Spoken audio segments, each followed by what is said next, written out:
The first round of the playoffs is complete, and now we work our way into round number 2. We have cut the field in half.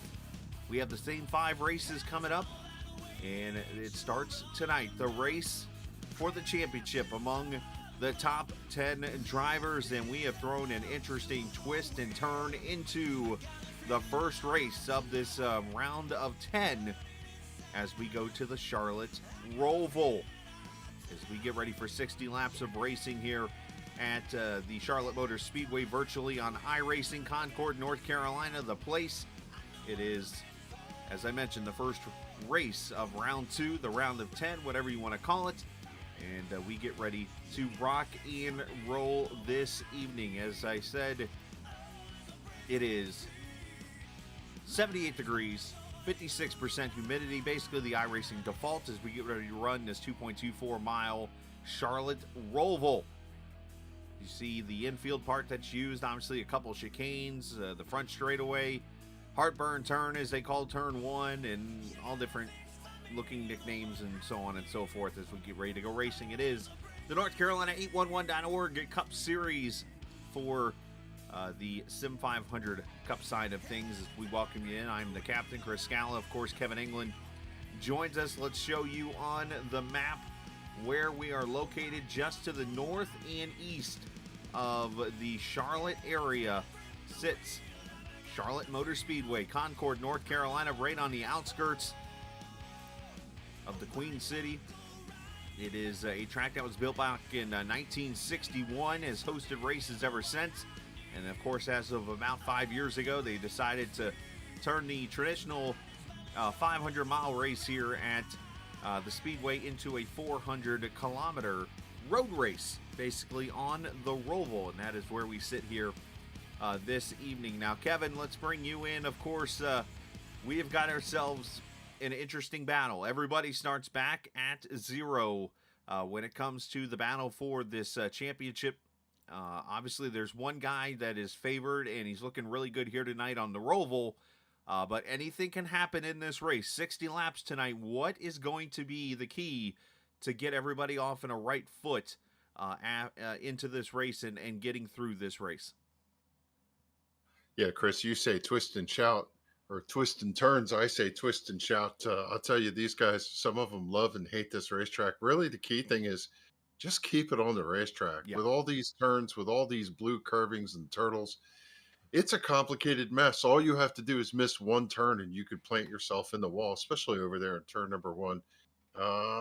Yeah, some people like this type of racing and others just want to get past the finish line here and be done with this place. So we'll see who's going to come and go at the end of this. Let's take a look at the points. The 10 drivers that'll race for the NC811.org Cup Series Championship. There they are: Daniel Faulkingham, Tommy Ryan, Mike Kelly, Josh Parker, David Comstock, Bentley Glazier, Elliott Henderson, Scott Simley, Brian Macklin, Jimmy Coleman. Those 10 drivers will run for the championship, and it all starts here this evening. And Daniel Faulkingham's got himself a pretty good head start. He was fastest in practice, and needless to say, it looked like he could easily be a dominant car tonight. So we're going to have to watch what he does. But the thing about it, and there's 60 laps around this track, is anybody can make a mistake at any time. And yes, Daniel did go out and win the Watkins Glen race earlier this season, but that does not mean anything. Anything can happen at this race with strategy and so many different things. So, I mean, you kind of mentioned it a little bit, Kevin, and that's keeping a car on the track. It's so easy to overdrive turn 1. And it's so easy to, I'm actually going to find a car real quick as we're watching qualifying right now. Faulkingham just ran a 1:19.3. So, yeah, he's definitely pretty quick here. I want to try to find somebody that maybe just crossed the start-finish line. And let's kind of talk a lap here. Here's Jimmy Coleman. So he's already passed Heartburn Turn, which is turn 1. He's in the infield section right now of the track. And you're pretty much in one gear all the way around here, but you see where he's getting loose. You got curbs, you got, believe it or not, hills in this track. And yes, this track is actually in this area of Charlotte, if you've never been up here, is a very hilly area. There's a lot of rolling hills through the area. Obviously, I had some in-laws live in the Concord, Kannapolis area, so I've been up there, and I was actually really caught off guard with how much up and down you do in this area driving and stuff, and it's right here in the track. You saw the elevation changes right here. You can burn this corner and all types of issues. You got tons of curving here that you can hit. This is the first chicane, obviously, that leads you back onto the NASCAR Turn 3, but this track offers so many opportunities for drivers to make errors, Kevin. I find that when you run this racetrack, the first couple laps, you're just trying to find your way. Even for practice, you settle in, but eventually you get a rhythm. It almost feels like once the tires wear just a little bit, you get comfortable. Then what you have to do is just make sure you stay in the zone. If you slip up just a little bit, get off angle, you'll hit one of these inside walls or cause a problem. Really, again, just the theme for these guys is finish now. I look at Daniel's chances tonight. He's almost like a robot on some of these tracks. He just knows where to put the car, and he wants to win his way in. His objective, win his way into the next round tonight. And then obviously the next round is the championship in this case, so he wants to get as many points tonight as possible because when you look at the schedule, as you know, it follows the exact Cup schedule all the way through the end. So we got this race here tonight, and then of course we go to Las Vegas, then it's Homestead, then there's Martinsville. There's your wild card outside of this track, and then obviously the finale guys, at the welcome to Phoenix Raceway. So it's going to be a very interesting race, and Daniel's going to be on the pole, and might I say by a very large margin. He is on the pole here for this race, but the warm-up is going on right now. And what corner, I'm going to kind of throw you on the spot here, Kevin, what corner do you see in your laps at this track that you find to be the toughest? When you come out of that infield and you make that curve right along the wall, and you're trying to line up the corner that gets you into The NASCAR 2.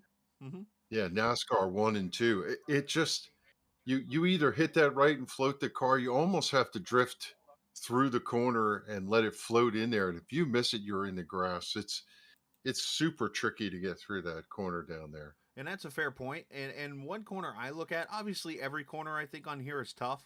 And here's that section right here you're talking about, because he rolls up onto the banking, and if you drive it too much through the corner, you actually can get up there into the outside wall. So you got to be careful. And then all the way down the straightaway here, right now Kevin's the only one, or Mike Kelly's the only one on track, and he's going to be the only one that gets to that part of the track. But for me, I have to say it's the double right-hander going into in the infield.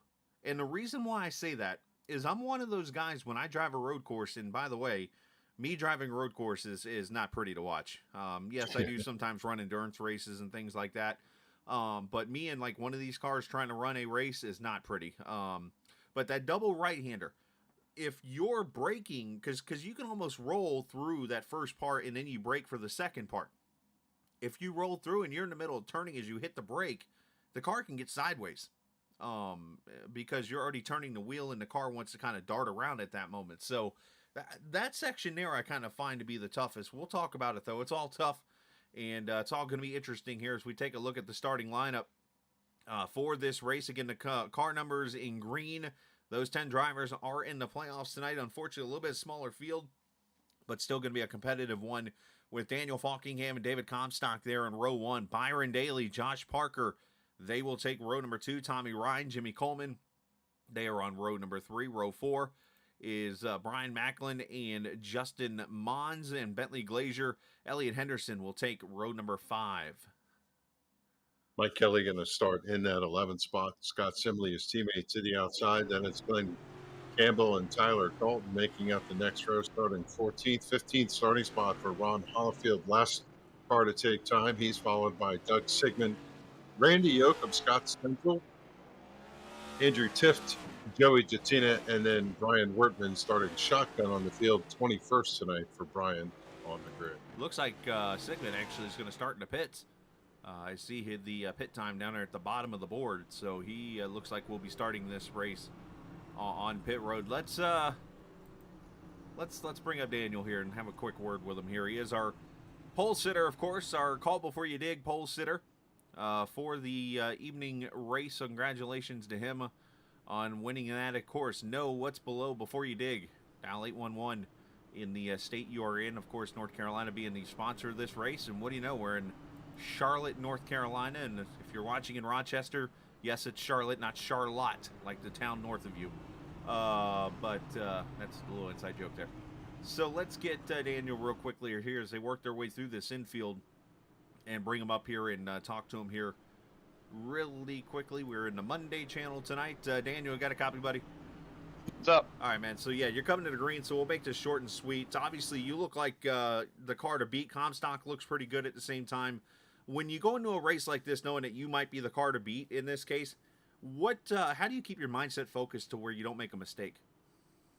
Pretty much what I do every week to try to run the best race I can, keep my head in the game, and just not overthink things. I feel like as long as we just keep this thing on the racetrack tonight, we should be in pretty good shape to hopefully win this thing and get the maximum points out of it, because this is the start of the last round, so all this race is probably going to be all about building out points. It's probably the biggest wild card of them all, so definitely going to try to keep my head in the game, try to build up all the points we can get, and we'll go from there. Quickly, toughest corner on the track, what do you find? This chicane right here and the final chicane have definitely been pretty tough. Yeah, screw that thing. Yeah, not needed for the pace lap. But this chicane and the final chicane seem to be really tough just because of the curves. With the way this car handles, just the curbs are very violent. So if you hit your car the wrong way on the curves, you're just gonna like bounce a lot, and you don't want that because it'll be easy to break loose. So definitely got to avoid those best you can. All right, bud. Best of luck. Great, appreciate it. Yes, sir. Daniel Faulkingham starting on the pole tonight. The No, it's below 811 before you dig. And you'll see what he's talking about here in a second. We noticed it off camera and off the air just a few minutes ago. Basically, when you hit these curves in this car, it's like a basketball bouncing, basically. It's not like the tire goes down to the ground. It's stuck to the car almost to where the car just porpoises. It's that rigid of a car. But here we go. 60 laps of racing through the chicane. They go into green flag and the start on the round of 10 into turn 1. Let's see if everybody gives each other room here. Oh, and Byron Daly goes around from third. Ooh.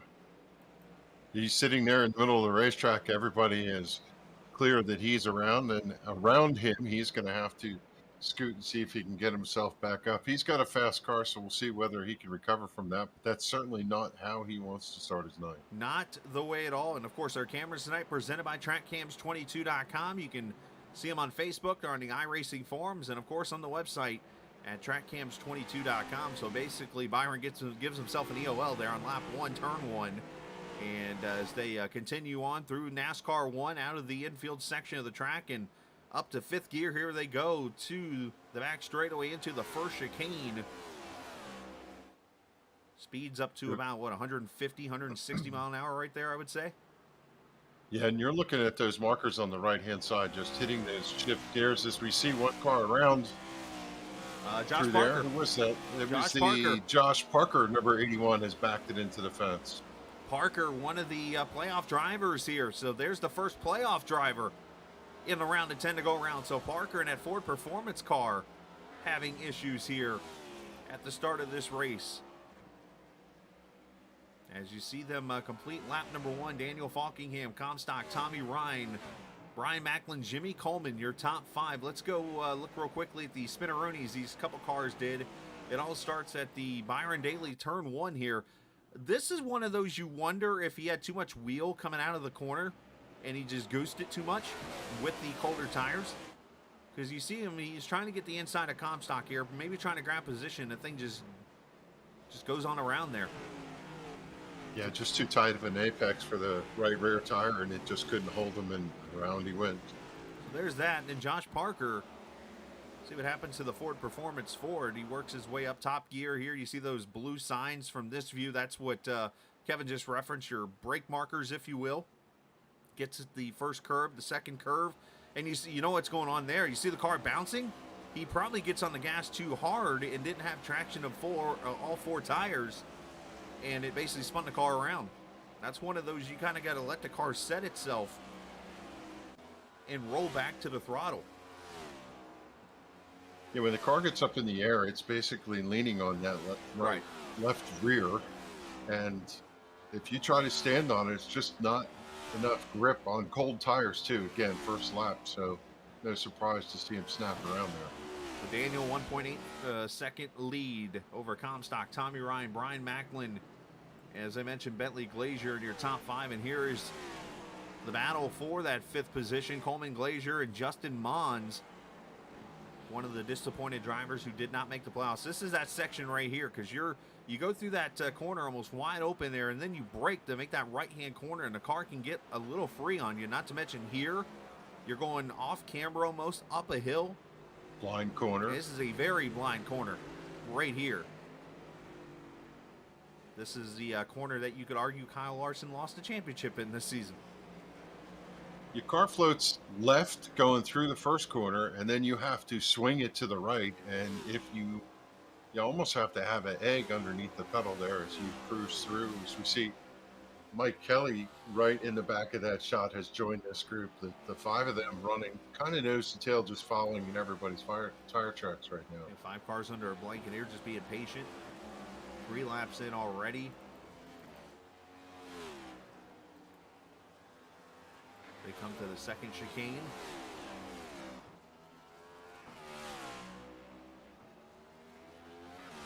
And somebody's on pit road already. Tyler Dalton on pit road in the 19 car. So not sure if he's got damage or something. I did not see him go around or anything. This could be maybe I don't want to say a start and park type thing. Looks like Brian Wortman's had. Yeah, I believe Tyler was a little under the weather talking to him earlier, and I believe he came out and gave it to College Dry and just decided possibly to pull it behind the wall. Understood, and I know he does have some things going on, obviously privately and stuff. So hopefully he's feeling better. But I know kind of what he's going through, and it stinks. Let's just put it like that. But we move on to lap 4 in this race. We're watching these 5 cars, all from 10th to 13 seconds back, pretty much. Elliott Henderson trying to catch him. Meanwhile, Daniel's up there just running qualifying laps. 19:06 last time by. That was actually faster than his qualifying lap.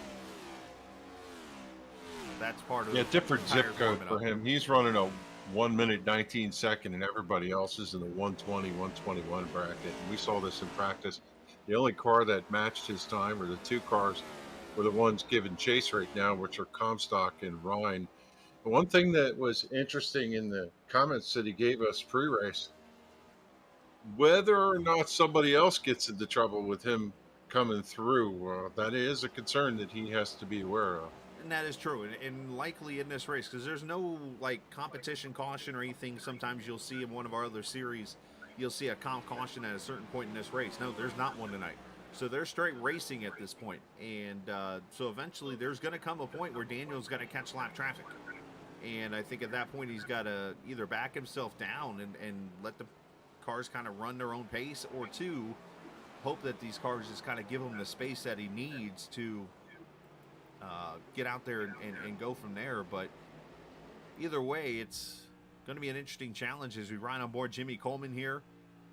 Going through what Kevin talked about, being the toughest part of the track, up onto the banking, 3rd gear there, up to 4th gear. Probably hit top gear here for a little bit. I used to use the 6 marker here for braking. Let's see if he does, or 5 now. It's about the same. Using the brakes to shift, shift the brake into the corner. Have to roll back right here. Use that. I kind of wish they'd put curving there to make them not use that area. But it's inviting. And of course, right to the bottom here. And some cars That's will actually. That's a Truex corner there. Yeah, right. Some cars Remember, will actually. He hit the turtles there. Oh, when they changed the track. That and who was the one that hit? Was it Bubba Wallace that hit the actual Bubba barrel? Wallace, Yeah. And they were like, let's get that fixed. Issues for Andrew Teft a second ago. Let's see what happened to him. He's taking his car behind the wall, it looks like, in this high point number 90. Going up through the tricky right-hander to the left. Oh, he Kyle Larsoned it. Yep, right into the... He got it stopped pretty well, though. And you can see the car's broke.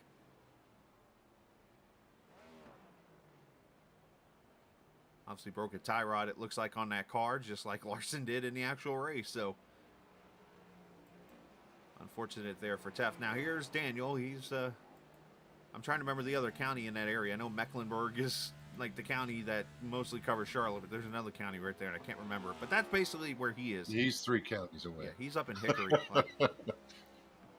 But he's coming into the chicane, and everybody else is exiting or running turn 3 NASCAR. So Now, there is something we noticed pre-race that Daniel's doing, and there's a couple things we've noticed that Daniel's doing in this race, and there's a couple of people doing it at the same time, so it's not just like we're picking on Daniel here for this, but it's something that we caught, and it's like, interesting, and you kind of pointed one thing out, and I want to hear you talk about it a little bit. Is Randy Yoakum having some issues over in the second chicane? It looks like that 811 car. But the one thing I caught Daniel doing, and he did it there on that last lap, was actually his left side tires were almost floating, if not just touching, which actually isn't even grass at this track, it's carpet, going into the final chicane. yeah, we've noticed in the past that Daniel has found just the optimal line on every corner, which is not a surprise, especially after watching him at Watkins Glen. He turns in and does clip those blue turtles there on the backstretch. That's about the only time I see him heavily use that stuff. But coming around here to You watch the his left right chicane, here. he lets off right here at the end where the line ends and runs those left sides in the grass, gets the car to the pavement, and then turns in, and there he's using the red and white stripes. The other thing that we noticed is when he comes through this corner, there's a couple things. He swings very wide here, Yep. right to the wall, and he'll come out sometimes to be so close to that wall to scrape the outside, and then he swings very wide into the red and white paint here in order to extend the straightaway, and just it looks like a float through here. The car is just completely sideways all the way in, right against the inside wall. He somehow gets the hook. I have no idea how that works. How about this guy? And it's just poetic watching him run this. Absolutely, it is. It's just very interesting to watch him, because there's some moves out there on this track that if you try to do in an official race, you actually will get incident points in. But in this series, there's no real penalty for incident points, so you can go and maybe use track limits and that kind of thing. But speaking of limits here, there's no limit right now in this 06 car. Byron Daly back up to 9th after spinning out. He has passed half the field after he went for a spin there on lap number 1. Is he going to win this race? I'll speak English quicker than he'll win, unfortunately, in this race, because he's so far behind. But in all seriousness, at least he could do is potentially compete for a top 5, if not a top 3 finish still in this race. But he's going to be beating himself up. But let's check real quickly on some drivers here in the 811 cars. Of course, the North Carolina 811.org Cup Series, the sponsor, and Tommy Ryan having a fantastic run. I cannot remember on the top of my head Tommy Ryan being a road course guy, but he is running in a 3rd position right now, doing a great job in his 99 car, as he's about 2.5 seconds behind David Comstock right now. But I mentioned him running in the 3rd position, jumping down to Mike Kelly, this Menards PPG number 2, after his first career win at the Talladega Super Speedway last week. Congratulations on that. Your next race is a road course. Good luck. But he's running in the 8th position right now in the number 2 car. As I scroll down, Joey Jattina, 15th position for him. And you want to talk about somebody that is super focused in this race right now. I mean, he obviously means business, and he he races hard, wants to do very well. You see him lock up the right front just a little bit there in that corner, but he literally got to a point where he was like, look, I need to beat myself and just focus, which I'm kind of the same way. If I hear noises, sometimes I get distracted, so I fully commend him on that. He's doing the best he can, and safe to say he's not the biggest fan of road racing. But I'm not sure if you've ever seen the movie Johnny Dangerously. I can't say I have. That's Rodney? No, that's not Rodney Dangerfield, is it? No, Michael Keaton's in that one. Okay, but there's a character in there that everything he does, he cusses, and that's what Joey sounded like in practice. He just the tirade of profanity coming out while he was trying to figure out how to race this racetrack. Not a fan of these places, and you were jesting with him that he set up the schedule. And I was just sitting there thinking about it, because it's obviously Joey. It's no secret he's the owner of the league, and so I'm sitting there as he's saying this stuff. I'm like, do I say something to him? Like, isn't he the guy that came up with the schedule? But I did in a joking way, but you could just hear the frustration. I'm totally understandable, but he's out here doing his best. And right now in the 15th position for him. And, of course, Randy Yoakum just had his little spinnerooski over in the first chicane. But Randy coming up to the back of Ron Holyfield. Who smacks that wall over in turn 3? I think he's trying to... Oh, look out! And then he gets sideswiped out of the way. Excuse me, pardon me, coming through. Part of that happened to Randy last night in Nashville, actually. Something sort of like that. But, hey, sometimes... much like me on dirt, sometimes the car controls you. Let's just be real. Issues? Maybe, nope, maybe not. Oh, and there goes somebody. Stenzel around. I was about to say there were issues, but now there really is. But it looks like Stenzel and, that was odd. Glenn Campbell just ran into the back of Stenzel for some reason. Let's go see if there was something with that. Yeah, no, maybe. One car actually had trouble up in front of them where they... Looks like Glenn Campbell and the 12 of Scott Simley. Oh, they hit each other. Campbell got in there too deep, locks it up. Oh, and Simley just kind of helps him out a little bit, and then Campbell locks him up. 42 got, yeah. And I think he, unfortunately, just kind of says... That was a little hoedown dance there between all of those guys. But that was... He's like, you know what, the 12's not here, but I'm going to take it out on you. And now it looks like his front end has ran into a pole. I think that last one was unintentional. He probably didn't expect the 42 to swing back, but I thought this was going to be kind of a quiet race where everybody raced the racetrack. That was an interesting little dust-up over there. It was. And you say racing the racetrack, and here we watch Bentley Glazier coming up on the back of Justin Mons in a battle for the 7th position here, potentially the 18 car. Another playoff driver. Again, if you're just watching for the first time, the numbers in green over on the timing and scoring, those drivers are the playoff drivers. And it has been modified down to 10. Some listening. Sounds like Bentley second gear all the way through this section right here. We'll probably upshift here in a second. I would think you're going to go third gear through here. As you see Byron Daly up there getting underneath Jimmy Coleman. You know, we have to sort of mention that last lap last week at Talladega and the point implications. We saw Joey Jettina sitting backwards. He missed the championship run, I think, 1 point to Jimmy Coleman.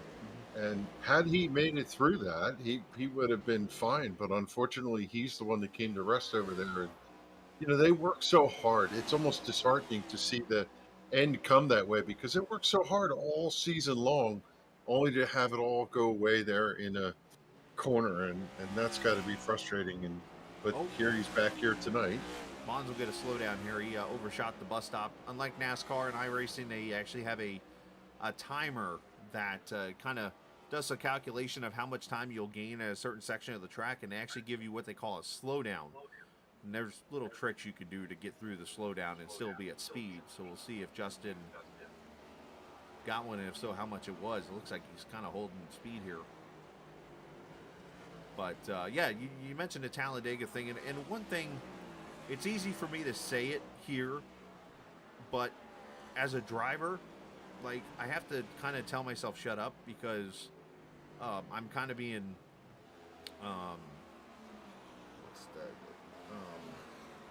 I'm kind of contradicting myself.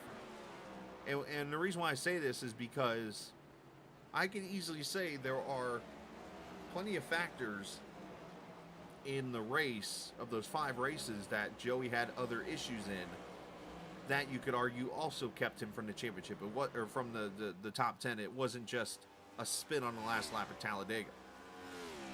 And the reason why I say that is because I could turn around myself and have the same deal happen to be like, well, if it wasn't for that wreck at Talladega, I'd be in the playoffs. But again, I got to stop myself there because it's like, no, there are other things that happened to Joey, unfortunately. That's just the one thing we remember, is that he had the spin on the last lap at Talladega that kept him out of the playoffs. I think, you know, if you cross yourself a position here and a position there, you're wishing woulda, coulda, shoulda, Right. want those laps back. But at Talladega, when you lose 20 of them in one corner, that's It's that's just substantial. the I'll give you yeah. that. Yeah. I mean, but I can't say that's the only reason that kept him out. Um, I agreed. Yeah. but It is just frustrating. You feel for the oh, drivers absolutely. that experience. He wasn't the only one in that scenario. Is just need to call out that Daniel Faulkingham. He's coming around here to the front straightaway. Started passing some of these cars. He's made his way past Randy Yoakum, and he's coming up to the 74 of Brian Wortman. And so that situation where he is going to approach some of the back markers here, he has to be careful. And Brian Wortman just kind of tucks up to the fence and lets him roll by. Most of the time, these guys We'll get see out of him the way. coming, Right. and And one thing I am catching on the timing and scoring, we're not seeing much tire fall off. I mean, we're quarter distance in already in this race, and we're only seeing about a half-second fall off on these tires right now in this race. So, as a matter of fact, let me take that comment back. Brian Macklin just ran his fastest lap. So did Byron Daly. So did Mons. It looks like a lot of cars here just ran their fastest lap 15 laps into this race. that's pretty characteristic of this racetrack. You one, burn off fuel, and two, the tires get up to temperature and the air pressures build. A lot of guys will have to be really careful because when you get about halfway, you're going to duck in and get some fresh tires. On cold tires, you really can't hustle the car. It gets loose and you'll find yourself backwards over in the grass. Right. But eventually it'll build back to very fast. And again, the other thing is in the beginning, you're just kind of trying to feel it. But I really feel like this is the stage in the race where you get in your Bill Murray mode and you go, no, no, no, no, no, no. You know, you just kind of find your way through these corners, and you're a little braver. That's the other thing too, is you'll see somebody make a oops because they just get a little overconfident sometimes at this stage. Saw Tyler Dalton have issues in the first chicane here, and now Byron Daly. We asked, could he get to the top three? He's already up to fourth right now, inside of Yeah. Brian Macklin. He tried the old little mirror trick on Macklin. It didn't really work, but he was patient and made the pass there going into the corner, or into the second chicane here. So Byron Daly, who's also running laps right now in the 19s and 20s, doing a great job after his spin. He's 36 seconds back, but he is right there easily a top two car, I think, in this race. He's only got to make up about 13 seconds, and he's still got 3/4 of a race to go right now, as you mentioned, with Daniel leading. But David Comstock is still right there. Tommy Ryan's 10 seconds back. And then there's the Byron Daly, Brian Macklin, which was a battle, and Daly has moved on there. But Byron just continuing to do a fantastic job. And the reason I brought the tire situation up is because I think that's probably the next fix of this car on iRacing is the tire wear. And I say that because when you go back to the real life race here at Charlotte on the Roval, I mean, how many times I think we saw it in the Xfinity race and even in the Cup race when Christopher Bell won the race. I mean, he put new tires on and blew the field's doors off. Yeah. And here it's like you're looking at these times. It's not going to be so much somebody with the fresher tires. It's just going to be, as Mons I think had issues over in the bus stop. Because you see the Coleman goes by, Glazier goes by, and Justin back to the 8th position. Let's see what happens. He's just had a rough playoff. It seems like he's been involved in wrecks and situations all 5 races here, 6 races now. As he goes into the corner, hits the turtles. And once again, you see the car kind of porpoising up and down, up and down. And you wonder if he kind of gun. You know what? Let me show the replay again here. Let's go on board and listen. You ride that left rear view and you'll just see how the car bounced like a basketball as you described it.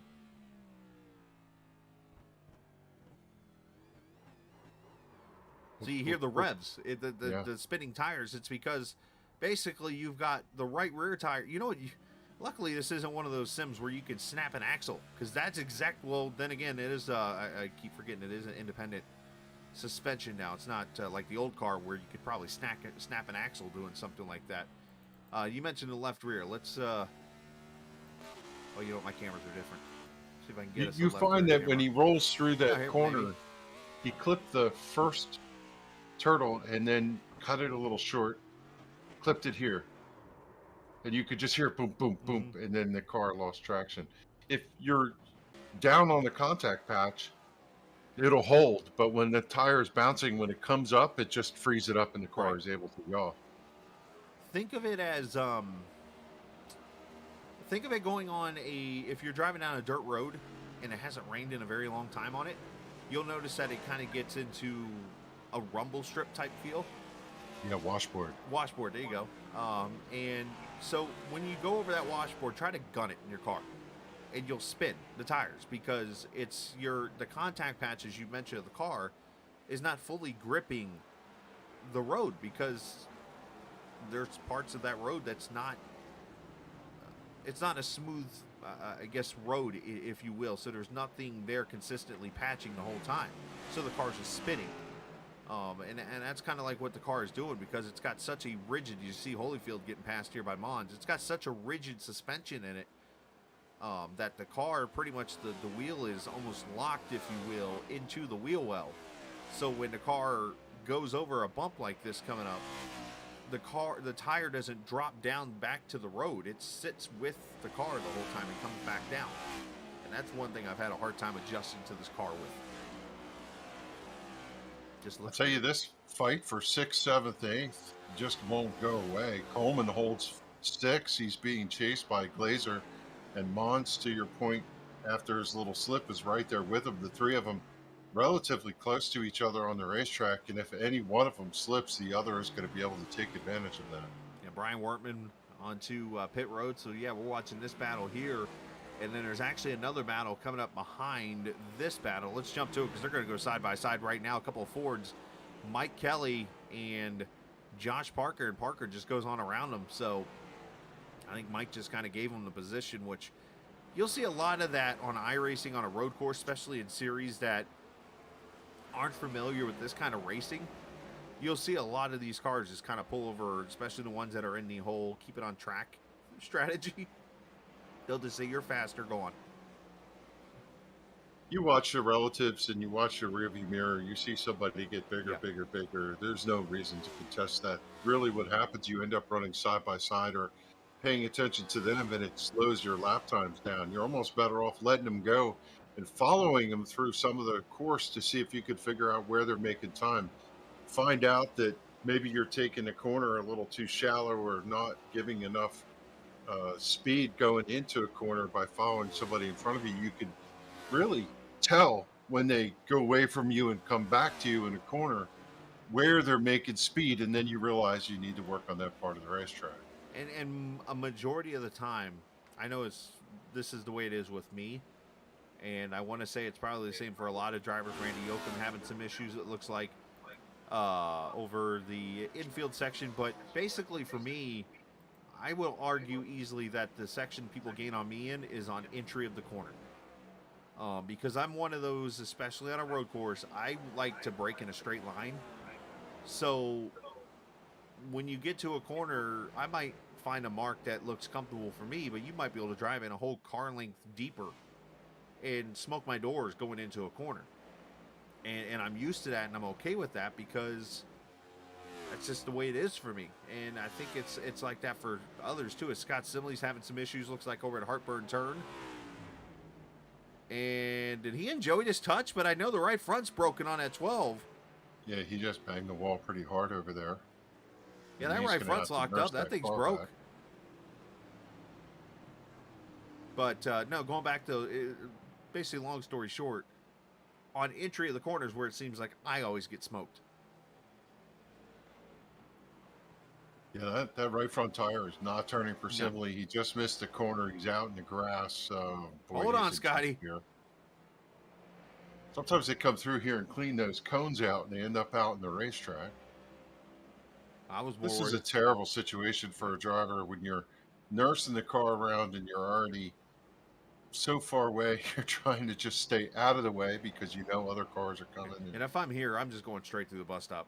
I mean, he's a playoff driver. Unfortunately, he's going to go probably multiple laps down here. So this is exactly not what Scott wanted, I would assume, in this race. You know, and this comes back to that moment we said, right? It's a long race. This is a long race for these guys, and all it takes is just a momentary lapse through one of these corners. Turtles!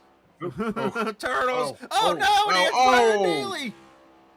Oh, no! Wow. And It's hard to tell when you're coming up that somebody's going to do that. You have no idea that their right front tire is not spinning at all. Well, now Daly's left front is pretty much completely ripped off, and he's got to come to pit road here.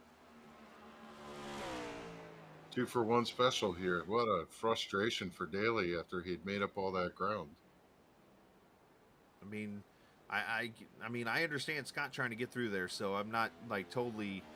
Byron's actually taking his car behind the wall, or never mind, back on track, or he maybe, I don't know. Yeah, Simley rolls up here trying to find his pit. His right front tire is going flat from sliding it, adding injury to insult to injury here. As he rolls in, it's going to be a lengthy repair to replace the toe link on the right front over there. And you feel bad for Daly, obviously feel bad for Simley, and Scott, again, I know very well, he obviously didn't mean to do anything there with Byron, nothing malicious at all. He was just trying to get back to pit road. But let's see what happens here. He's in front of Stenzel, a couple Scotts battling here. Great Scott. Locks up the oh, heartburn. Oh, yeah, okay. Plugged it. Yep, locked up the They right front. probably didn't know it wasn't going to turn here and plugged it again. Yeah, about got Joey doing that. And then from That's Harry's, the one I saw, and I was wondering how all that damage occurred. I didn't realize he plunked it before. Yeah, he locked up the tires, unfortunately, there in the Hartburg turn and locked him up. And look at this. Bentley Glazier all over the back of Mons now. Battle for sixth. Parker's right there. Also, Mike Kelly is a few seconds back now. These guys can't figure out who wants to run fifth and sixth.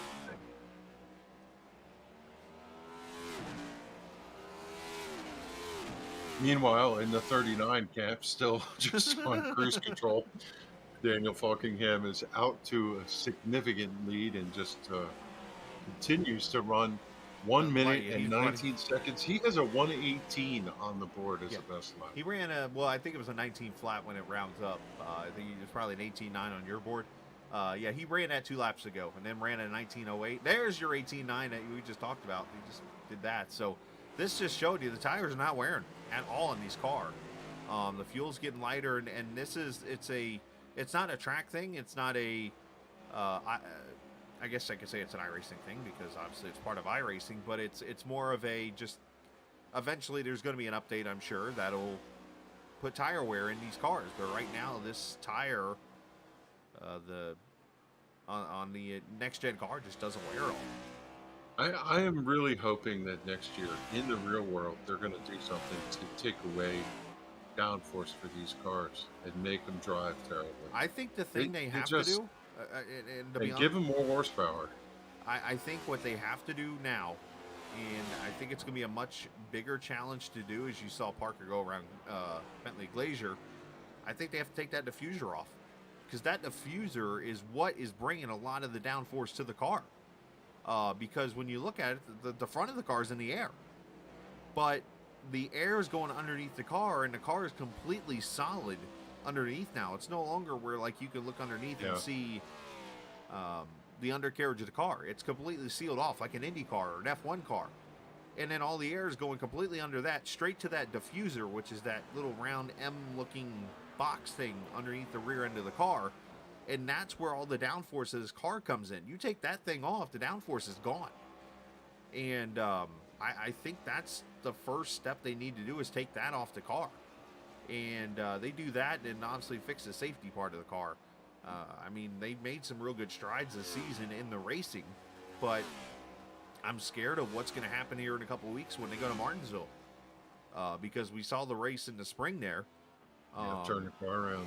It was pretty much slot racing, if you will, around Martinsville with the shifting and everything like that. So, you know, unfortunately here these last few weeks of actual NASCAR racing has had some controversy come with it. And Every Reese is a unique flower, though. We have no idea, right? So let's hope it's just not gloom and doom. If you're an Elliot Henderson fan, he plunked the wall. Unfortunately, broke the right front, and he too is sitting down there on pit road with the number 12 of Scott Simley. The 06 was able to pull away, and he's back into the fracas. Well, unfortunately for Elliott, that's another playoff driver. So we got some playoff drivers kind of falling by the wayside here. Simley and Elliott Henderson, the two big downfalls so far, but still plenty of time. We're not even halfway in this race yet. Still 5 to go before the halfway point. Just watching that battle there behind the 30 of Brian Macklin. These drivers have tightened up. Macklin's running fourth. Fifth is Jimmy Coleman, only about 30 car lengths behind him. Then you got Mons and the 81 of Josh Parker. They were all kind of running nose to tail, and just recently has spread out a little bit. But when you can see the car in front of you, it's like a rabbit chasing the hare. You just, as I watched Josh Parker. Yeah, thank you. bounce I off got the the wall hits. over Did he there. hit that wall? I'm pretty sure he got a piece of it going through. But once again, another car that had a spin early in the race, and look where he's at. Up here in the top 10. I mean, you had Byron Daly up in the top 5 before his unfortunate Scott Simley run through. And now this with Parker being up there. So, should mention Daly still behind the wall, it looks like, as of right now. Not sure if he's going to come back out or not. But Parker did run a 19.7 last time by, so he's definitely showed he's got the lap speed. Mon's getting a little loose now. Up through the gears. I know you talked about staying in third gear all the way through here, but, you know, he went down to second gear, kind of had the high rev, letting it break down through here. Got to put the egg underneath the throttle, as you said. And then trying to make this corner as straight as you can. Down the back straightaway here, get a little draft. There's two schools of thought driving through that infield area. Some drivers just stay in one gear and keep it simple. Other drivers are looking to get that launch, not lunch, up off the corner, and they will go down and drop a gear. Oh! Oh! Wow. That right there is that car getting loose over the bumps again. That's the second time Hey, that he happened did to the him. same thing we saw earlier, and I don't know how he got it wound up and didn't hammer that inside wall. But that 119, he's being really assertive, trying to put those lap times down. And that's what you get when you try to hit every ounce of speed you can, especially through the chicanes. And I think that's what also contributes to us being so impressive with the 39 car. As we said, Faulkingham, as he just continues to throw F1 laps out there now because he's just light on fuel now and throwing lap after lap after lap now, but he's going so fast, you would think that he would make maybe a mistake like Parker has and those kind of guys, but no, he's been on it, and he's hitting his marks every single time. He's in rhythm every time, hitting the gears smoothly, hitting the brakes smoothly, into the corners, and it takes practice to do that. I can tell you right now, if you put me on this track, it would take me probably a month straight Yeah. to even come close to something like this, and I'm going to use the word close. It won't. I would have to almost run 24 hours straight for a month to. Do you know about his setup? Have you ever heard? I have this not. story? I have not. So last year we were all hanging around, and he happened to have a webcam, and he showed us his room. He races on a computer, at least at the time he did, and his monitor is a television set sitting Did he hit the inside over wall? on the other side of the room. Yeah, he got the wall. He does that a lot. When I watched him in practice, he's glancing off the wall in quite a few spots. That's how tight he's running. But everybody was incredulous. They're like, if you ever got a true sim racing rig, we can't imagine how dangerous you would be.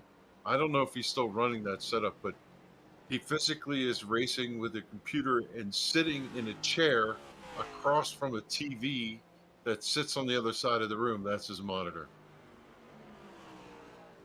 That's crazy, because that's I'm Yeah. like picturing that right now, and don't get me wrong. Like, if I showed you my setup right now, it's pretty much the same as his. I'm sitting at a computer desk that my wife and I bought from IKEA. We put it together, and I have a monitor in front of me, a monitor to my left that has all the timing and scoring, my keyboard. And that is it. I got a microphone that has its own arm and my wheel and pedals and stuff right here. I'm on a regular computer desk with a I think these are, I'm trying to remember the size of these monitors. I want to say like 26 inches. They're not big by far. So, I'm on a regular old setup myself. I mean, you see Timmy Hill with his setup that they did during the right. The pro stuff on TV, right? Racing, yeah. And I mean, he was racing pretty much the same kind of setup with an old Momo wheel, I think it was. And but look at Daniel hop these curves. But he just passed Mike Kelly and put him one lap down. So Mike Kelly in the 9th position, now one lap down. 7 cars on the lead lap now. So Bentley Glazier will be the next one.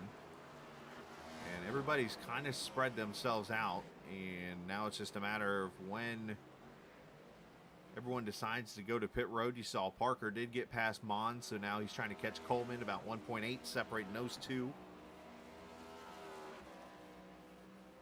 As we hit the halfway point next time by. And Justin Mons is actually on pit road right now.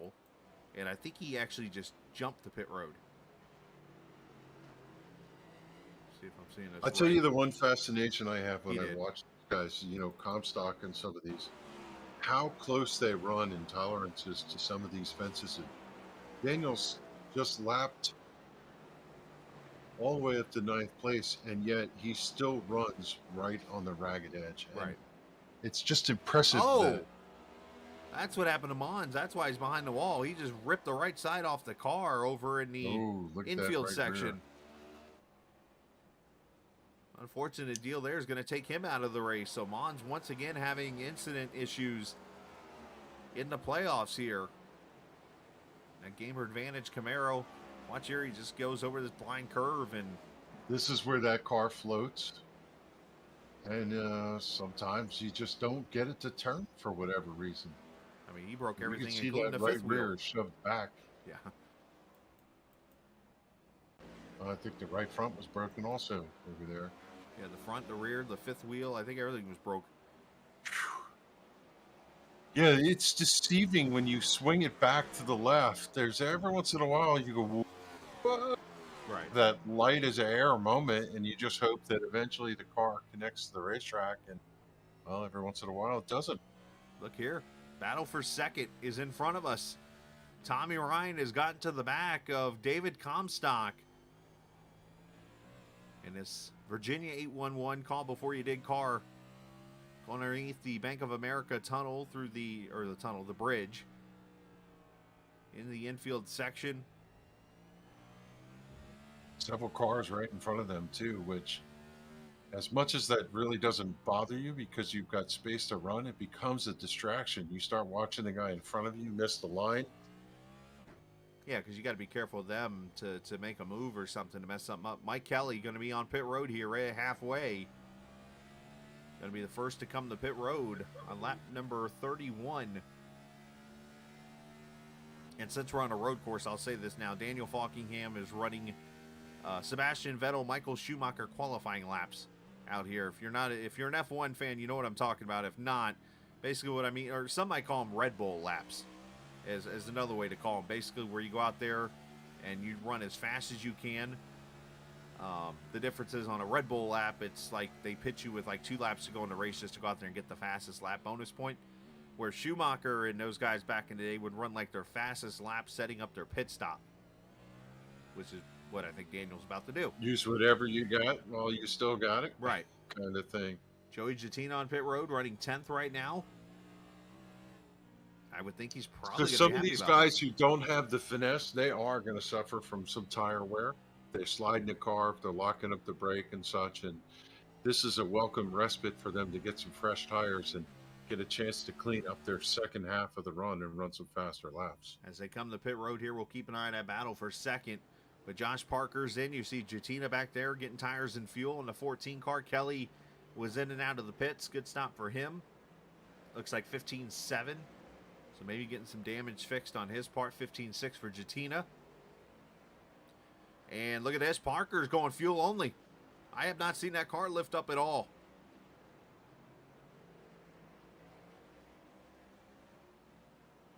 Yeah, fuel only. And I did know that some of the guys in the NIS race said the tires were good enough to make it to the finish. So that's really not a concern for him. What a strange exit out of pit road. It just, you make a left into a place where you can't see where you're going right off the end of the pit wall. Right. One of the strange characteristics of this racetrack. All right, Tommy Ryan is in. Let's see what he does strategy-wise. I find it very interesting for these guys to do fuel only, because when you see the pit stop, it's about the same amount of time as taking tires. The difference is obviously the tires are cold if you change them. So it's like, do they really make that much of a difference? Let's see what Tommy does. I was riding with Ryan, which could be a name of an album, and he was right behind the 13, and they caught Ron Holofield, and just the way that they caught him, both of them were able to squeak by him without impacting their times. It was almost like Minuet and D as they orchestrated the pass. And, oh, the 99 spins coming out of pit road. Tommy Ryan, you mentioned right there, he just goosed it trying to turn left. That is telling you, it's cold tires for the first lap. It's he had to leave 5, 6, 8 seconds on the table there. I was about to bring up that he had 0.4 of a second time difference on that pit in Faulkingham. Looks like fuel only 14.5. It was literally a 0.4 of a second difference from him taking tires to just fuel only. And then that happened, unfortunately, for Tommy. So I know he's going to be mad at himself. Joey Jatina, did he have issues too? I don't see damage on the car. Right side's pancaked a little bit, it looks like. Oh, no, maybe that's part of the car. Maybe it was just that angle. I don't know. Let's see. I just watched the 99 go through the infield there on the spot where, who was it that wiped out and hit Elliot Henderson, and he missed the corner. Almost went out into the grass in the cold tires. Oh, Joey kissed the inside wall, turn 1, it looks like. Just got loose on him there, so I don't see much damage on the 14. Should be okay. David Comstock on pit road. If we could only have the audio and all the laced tirade of this goes back to the whole expletives. The whole what's the comedian that had the 7 deadly, George Carlin. Yeah, George Carlin. 7 deadly cuss words or whatever you don't say. You don't say or. That's what I No, I think he was more like Sam Kinison. Ah! There you go. Sam Kinison screaming in there. So 34 laps complete, 26 to go. And pit stops have pretty much been completed. The only cars, according to my timing and scoring, who have not been to pit road, Brian Macklin, Jimmy Coleman, and Randy Yoakum is who I'm seeing. Scott Stenzel's in right now. But at the same time, I see 40. Yeah, here comes Macklin now. And here comes Coleman. So yeah, Coleman way hot going in there. I have to wonder if he got a penalty on entry. And that's actually a little bit later of an entry, I've noticed, because doesn't the pit wall and the oval start back at the entrance of at the beginning of the wall? I'll have to look at that. It gives them a little more time to get off the racetrack here because everybody's swinging low to get into that chicane. Right. Oh, Macklin overshot his pit stall a little bit there. Right side tires going on for both of them. I have just caught something out of the corner of my eye. Look really quickly on the screen. If you look above Brian Macklin's car in the background, see the first? I just caught that. That is the name of what iRacing used to be when it first came out. And something just comes. And there goes Macklin around. Turn 1. Coming through pit road. He does it too. So now. Again, I'm telling you, cold tires, it's just one of those things that they don't have on their mind. They're going to try and hustle the car. They've got to be really careful over there in the inner part of the racetrack. Let's listen. So I want to hear, are they coming off in first gear? Because that could be another issue too.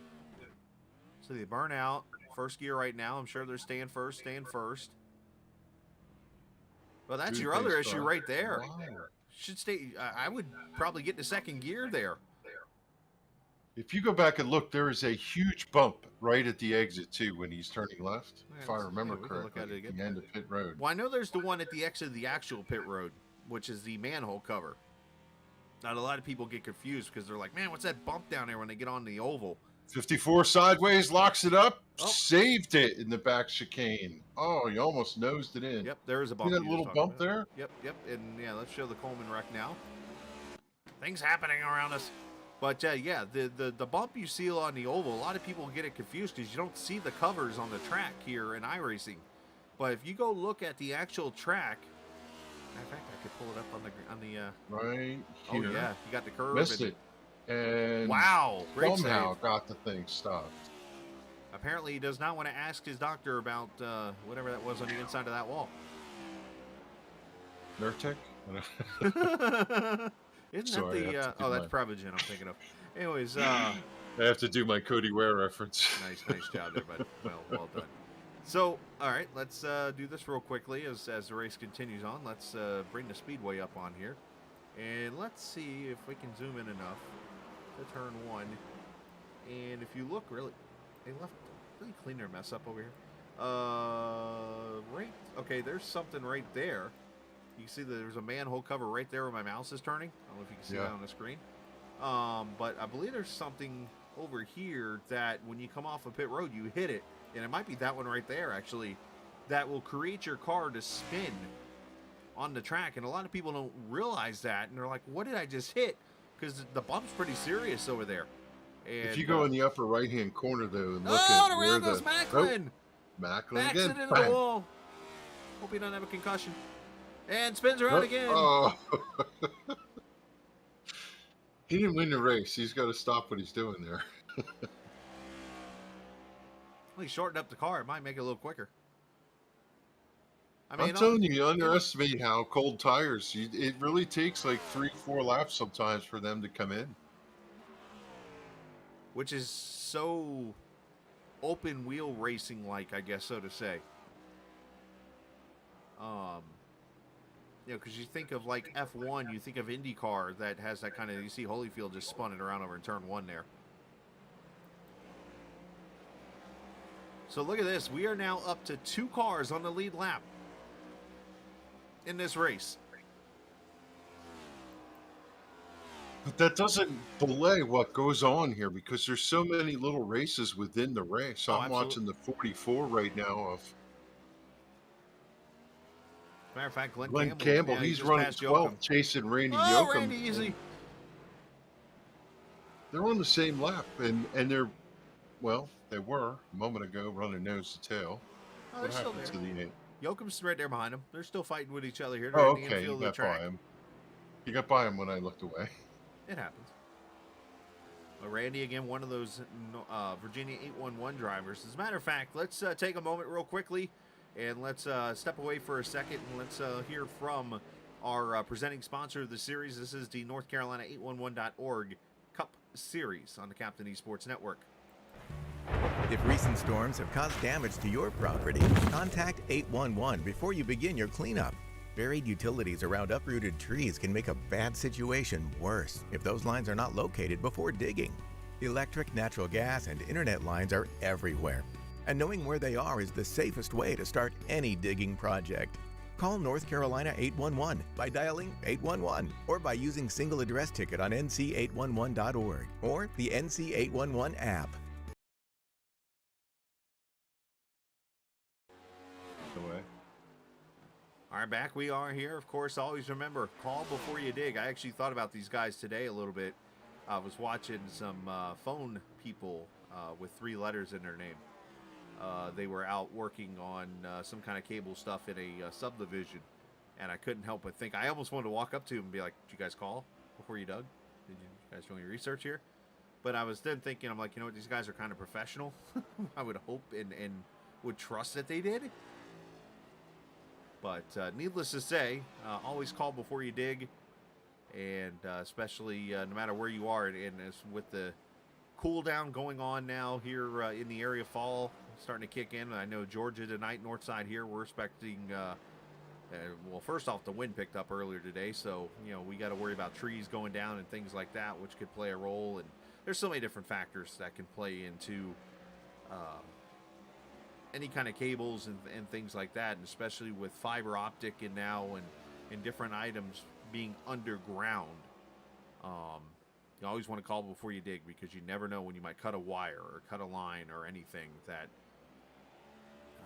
just can be bad and obviously cost you even more money than just digging.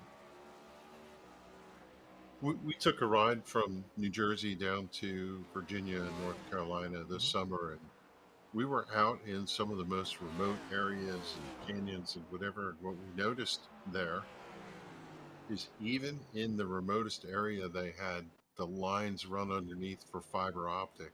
You should not underestimate where utility is. It's amazing to me that it's pretty much everywhere. As you see the 2 or the 12 lockup, Oh, 44. That's the tag. that's the replay we were talking about earlier. during the commercial that happened. Yoakum kind of slowed up and let Glenn kind of catch it. Go ahead, though. Yeah, just saying, watch the 12 have a moment. Several of these cars we've noticed have returned back to the fray. The 12, which we saw, had significant damage. Elliot Henderson's back out there. As I see the Scott Stenzel 42 lock up the right front. That's who said, I know you don't see some of these things on the screens, but we just look out the window and just about everywhere you look, something interesting is going on. And that's a plug for going to see an actual NASCAR race, because, you know, especially like Martinsville, as you said, is coming up. Been to Martinsville, the track, multiple times, and you'll never grasp how much racing goes on in the back of the pack and through the middle. It is an incredible experience to be there in person. Not to mention $2 hot dogs. Hello. Yeah, maybe. We got a battle for third. Josh Parker has caught the back of Tommy Ryan. And something that just crossed my mind as we talked about the 811 there for a second. Of course, on the car here of Tommy running in the third position. One factor that we should not underestimate with digging. Me growing up, I'm in my mid-30s. And, you know, I'm used to seeing the power lines and cables and stuff being up in the air and that kind of thing. You know, I've got a soon-to-be 4-year-old daughter in December. She's going to be growing up in a generation of kids and you know, young adults and stuff like that here in the next 10, 15 years, that a lot of this stuff is not going to be in the air. It's going to be underground. So I think this is a great opportunity for us adults to be teaching the kids as they grow up to be careful. Because what was some of the stuff we like to do when we were young? We, you know, like I remember growing up in Florida. I remember going to a park down in Vero Beach and literally grabbing what was like the back of a Traco. You would dig into the ground and dig dirt up and stuff, and you got to be careful with that now. So, oh, come on, man! Didn't you ever build a go-kart track? Bicycle racing track? We did all of that stuff. I did that with a 4-wheeler, and then I about killed the four-wheeler. But anyways, that's another story. But I just bring that up for the sake of that idea came to my head. It's like it might be a great opportunity for us adults to be teaching our kids, no matter the age they are, if it's from teenagers to you know, older children to young kids, toddlers, I guess there's the word I was looking for, to in advance, so that they know as they get older what's going to happen, because things are different now than it used to be. So anyway, something that's not different, the battle here between Parker and Tommy Ryan, and this is a battle for second. Or for third, I'm sorry. Both of them are a lap down right now. You see Parker going topside here, going to try to carry some momentum. I think he was trying to carry speed down the straightaway here. Maybe get some clean air on the front of the nose. I'm not sure what the advantage would have been there. Ryan with looks like a cleaner bus stop here.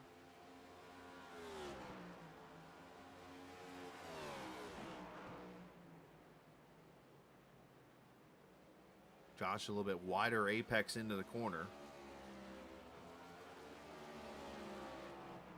You know, the dynamic didn't show up tonight, but there are times when you see drivers run nose to tail, and one of them will go through the center of the racetrack and get a little advantage, and then the other one catches them on the backstretch, as you Right. see in proper racing right here. You see Josh Barker closing up on this infield part of the racetrack, but then Tommy Ryan was able to pull him through the backstretch chicane. So it'd be interesting to see, and really what they're looking for is a slip, good corner, little difference, but they also got to be careful because you put a nose underneath somebody, and next thing you know, you're sliding up into them. Here Yeah. they're coming up on the 8 car, who hopefully will yield, and he does. He's not going to interfere with this.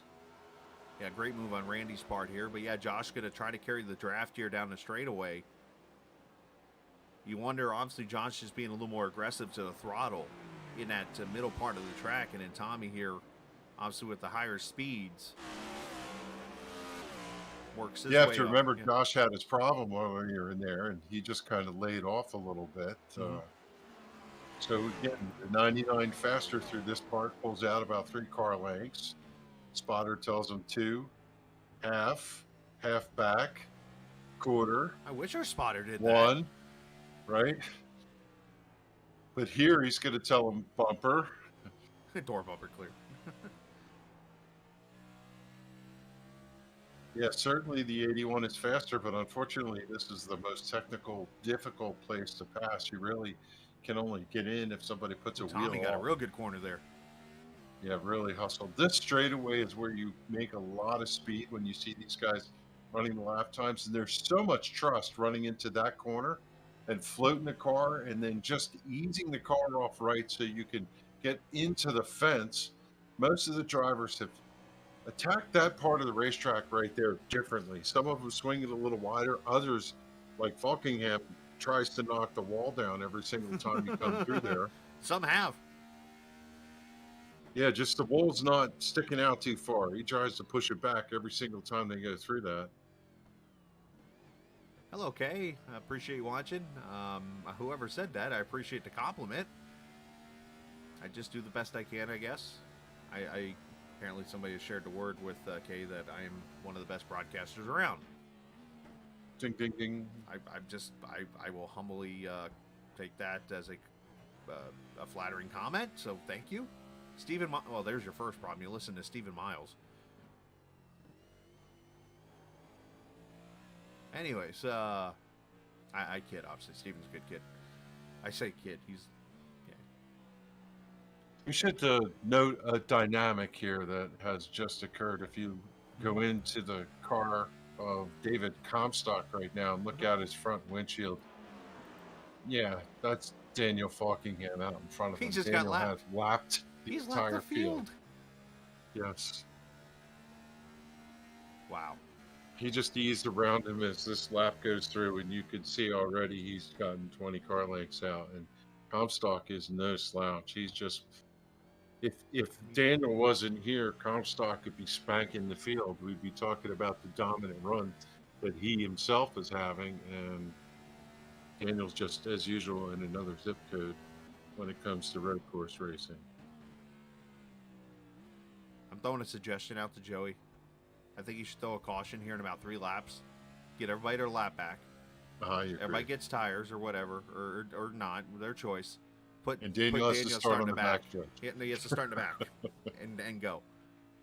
But no, in fairness, though, in all seriousness, I mean, Daniel's that good. Look, Daniel is at a point in his career that this is likely the last season he runs in this league. And I don't mean that like he's going to get kicked for being that good. There's a rule in this league that states that if you're a black stripe, as they call it, or a pro driver, which he's pretty much on the verge, if not already got it, then they don't allow that rating in this series. There's a lot of series out there that have rating caps and license caps and stuff like that. So Daniel basically, and this is of gratitude of the league for allowing him to do this. They could easily just say, you know what, you're a pro now, you're out. But they're allowing him to finish this series. But at the same time, he's allowed to come out here and do this, and him being the talented driver he is, you know, he's pretty much ran through this field pretty strongly. and unfortunately he's lapped everybody. But that's a compliment more to Daniel than it is anything else. So he's doing a great job and leading pretty much all the laps in this race tonight and continuing to run laps that are just ridiculous. Comstock, though, is second, as you mentioned, with Josh Parker, Tommy Ryan. They cannot get away from each other here. It's a battle for the third position. As a matter of fact, Parker got by Ryan. On the entry to turn 1, he was able to get a line underneath him finally and outdrove him into that corner. The great news is about a lap ago, and now the 99 gives chase. I can show the pass.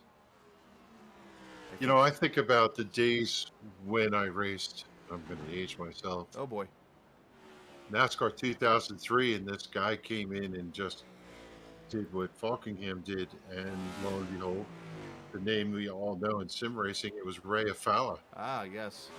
And, you know, I could say now, in the same way that some of these drivers will, is that we used to race with him on a weekly basis, and now he's a multi-time Coke Series champion. And, you know, we're going to look back someday and at Daniel Faulkingham, and it is highly likely that people go towards that direction himself. And these drivers will say, yeah, we raced with Daniel. Oh, and he I've was had that good.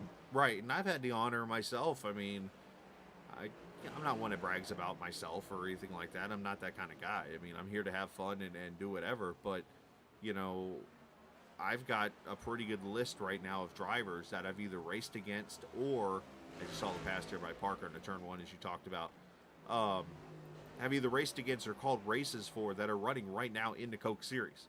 I immediately think of Bobby Zielinski, who, you know, just won, I believe, recently at the Talladega race. I think they had won that race. He still has one of the craziest wins I've ever commentated. I think I might have shared this story a couple weeks ago. He was literally at Chicagoland Speedway. He's running 9th coming off turn 4. The leader's wreck. And he cuts through the infield grass, like almost right next to pit road. I call another former Coke Series driver, Marcus Richardson, to the win.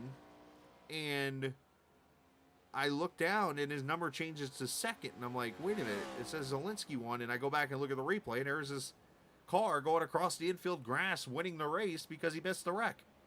Yeah.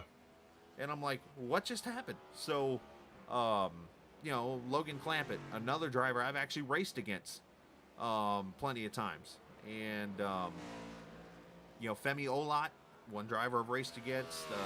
Let's see who else I can think of out there. I mentioned Zielinski. I've raced against him. I mean, there's 3 or 4 drivers in the Coke Series right now. Derek Bordeaux was, I believe, a Coke Series driver at one point. He's been out there. So we've all had our chances to race against drivers that have either run Pro Series or even gone real life. I mean, Grayson Raz, I remember a few times, ran some K&N races back in the day. Beasley, I can't remember his first name off the top of my head. Not Richard. But I can't remember his first name, but he ran some K&N West races. Jay Beasley, that's what I'm thinking of. Raced against him plenty of times. So yeah, we've all had our times and stuff. So yeah, Daniel Faulkingham, we're going to add to the list here probably in the near future of somebody that we're going to say, yeah, we raced against him or whatever. And we'll see what he can do. It's his opportunity to take advantage of it. Brian Workman cleaning out the cones there. He got off into the grass, didn't hit anything. Come on, Brian. The cones were scattered. Brian's out there just surviving. Hey, how about Joey Gittino? How about the boss man? Mr. I'm angry. Yeah. Top 10 right now. He's 2 laps down. He's probably still angry. He has already admitted this will not be on the schedule next season. Yeah. Instead, he's going to put Lime Rock. No, I'm just kidding. Hey, he's surviving. He's kept the car fairly clean. He had that little dust up with the turn, I guess, going into turn 2 wall after spinning, but he's running P2. As we look at our playoff drivers here, Faulkingham, Comstock, Parker, Ryan, Coleman, Glazier, Macklin, and Kelly, your top 8 all playoff drivers. And then your next one in line is Elliott Henderson in 13th. And then it goes down to Scott Simley, who's still 16th in the field. And that's pretty much everybody left in this race that is in the playoffs. As for our 811 call before you dig drivers who are up in the standings right now, Tommy Ryan runs 4th. You've got Mike Kelly running in the 8th position right now in that Menard Ford. Last week's winner at Talladega. Joey Jatina there in 10th. Randy Yoakum obviously in 11th right now in the 8 car. You've got Tyler Dalton is 19th. He unfortunately pulled his car off the track after about 10 laps. With the 81 off on the chicane on the front stretch, he's got to slow down and give some time back as he crossed the start-finish line. That's after he drove away from Tommy Ryan after making that pass. So 9 laps. Refresh my memory, he didn't change tires, right? Remember that? Yes. And he somehow has kicked it the afterburner, and after he and Ryan tussling for so many laps, the 81 has hit its stride here. Yeah, so the top 3 in this race did not change tires. And basically everybody else did. And the interesting part is Tommy Ryan, Brian Macklin had their issues coming off of pit road. So I think a lot of contribution to that, I have to admit, is turning that corner in first gear. But the cold tires obviously played a role at the same time. For those who have never done iRacing or don't do it much, basically first gear is one of those gears in this sim, unless you're in an Indy car, or an F1 car you don't even use it. Unless you're in an Indy car, first gear is pretty much useless. Let's just put it, except for pit road, it's pretty much useless. Because 99% of the time you start or restart in second gear. Some tracks, third gear, Martinsville, Bristol, for example. Otherwise, first gear, it's the only time you really will use first gear in this car is maybe on pit road, or maybe I'm trying to think of if you're running this car around Long Beach, you might use first gear. Yes, they do that in the sim. Right here on the front stretch, across the start-finish line goes Jimmy Coleman. I'll spend a moment bragging on Jimmy Coleman. You almost did it to him. Holy cow. Was that close? You almost did it to him. Oh, I drew up in my seat, and I'm not even riding in the car either. He's off the... Wow. We hadn't even bragged really about... I mean, yes, I kind of complimented Joey, but we really haven't said, hey, let's brag about this guy, and because, well, there's the reason why. He almost wiped out. I know. All right. I'm sorry, Jimmy. But you know, just one of those yeoman drivers that comes out every week, puts in a good effort, and his track acumen and speed has increased at just about every racetrack this year. He's been in the mix. If he could stay out of trouble, he's a top 10 car consistently, and I don't think he gets enough credit because he runs under the radar. But here, at a track that's technical, you look out in front of him and you have guys that obviously have acumen here for a road course race, and good old meat and potatoes Jimmy Coleman, I don't know if that nickname wants to stick, is having a solid run, top 5 run. Well, I mean, give it to him. No, absolutely. And Jimmy just goes out there and runs his race. I mean, you got just people with different driving attitudes and stuff like that, and he's just logging laps and that kind of thing. But the part that kind of has thrown me off a little bit about this conversation is the Kevinology, maybe we'll call it, or something. But this acumen word. I've got to pull the... My mother made me play a lot of Scrabble when I was a kid. I was going to say, I got to pull the Captain Source out here. I don't know. I assume the word starts with an A. Let's just go with that. Yeah.